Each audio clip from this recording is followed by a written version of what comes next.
Pak Suryo yang juga selalu memediasi kita dengan Pak Presiden dan saya juga bapak-bapak yang lain, kiranya berkat Tuhan melimpah. Saya mau bacakan 1 Timotius 2 ayat 1 sampai 4.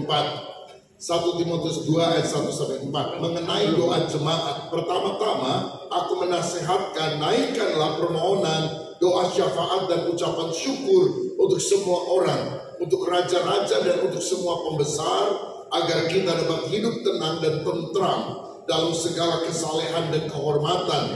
Itulah yang baik dan yang berkenan kepada Allah, Juru Selamat kita, yang menghendaki supaya semua orang diselamatkan dan memperoleh pengetahuan akan kebenaran. Pada waktu panitia menetapkan tanggal 24 Agustus besok sebagai Hari Indonesia Berdoa secara nasional, bahkan secara internasional untuk orang-orang Indonesia khususnya yang ada di luar negeri, mungkin kita tidak pernah berpikir kenapa tanggal itu yang dipilih. Tapi saya percaya itu ada dalam penentuan Tuhan. Amin. Karena kita tidak pernah menduga kemarin terjadi demonstrasi yang besar, bukan hanya di Jakarta, tapi di berbagai kota yang ada di Indonesia. Alkitab mengajarkan kepada kita, yang pertama-tama datang adalah hal yang alamiah, tapi berikutnya adalah hal yang rohani.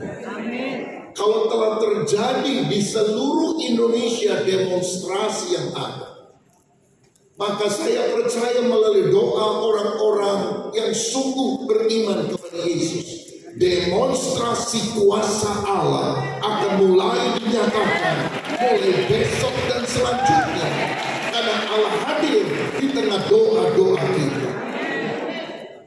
Alkitab berkata, pertama-tama aku menasihatkan, naikkanlah permohonan, doa syafaat dan ucapan syukur untuk semua orang.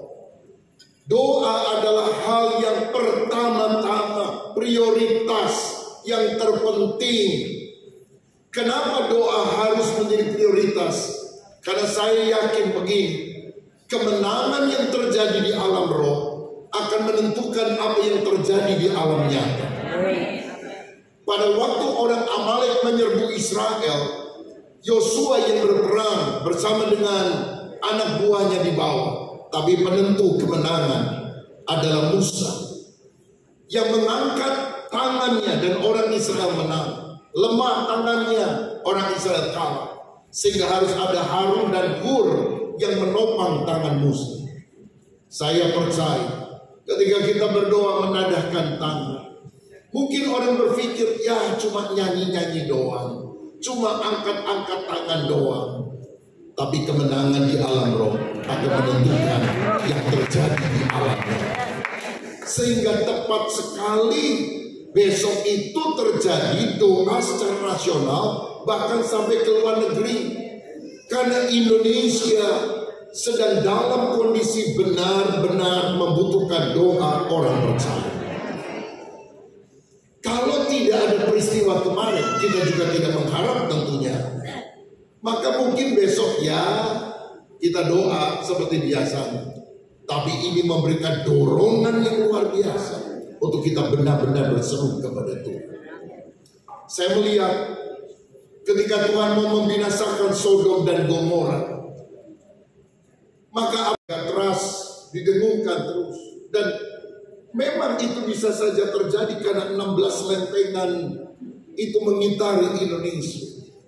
Prediksi daripada lembaga yang berwenang itu kenyataan, saudara. Mereka tidak bohong, tidak menakut-nakuti. Tapi saya percaya firman Tuhan adalah kebenaran. Dan kebenaran mengatasi kenyataan.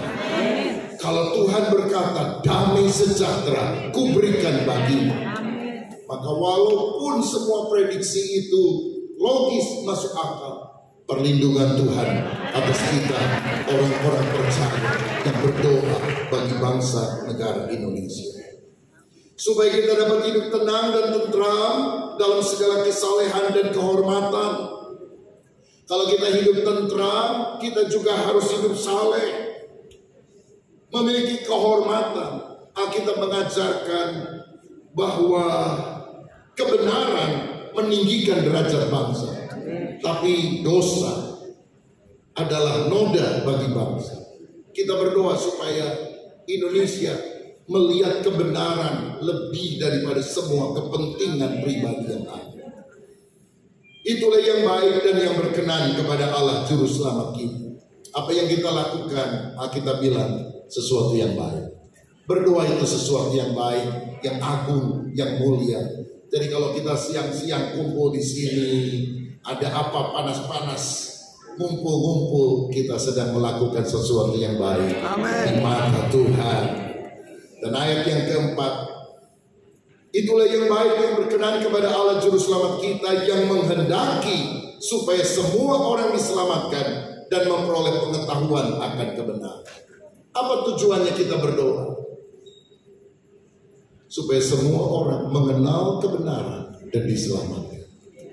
Jadi besok tujuan doa kita, bahkan hari ini tujuan doa kita bukan hanya supaya Bapak Presiden, walaupun sangat kita tunggu-tunggu, bukan sekedar hanya Bapak Presiden hadir, tapi Tuhan sekali lagi melawat Indonesia dengan kuasanya, dari Sabang sampai Merauke, dari Miangas sampai Pulau Rote, sehingga benar-benar lawatan Allah itu revival terjadi. Dan kita menuntaskan amanat agung Tuhan Yesus Kristus. Mari kita sungguh-sungguh sehati berdoa, karena saya percaya Tuhan masih bekerja ketika kita berdoa.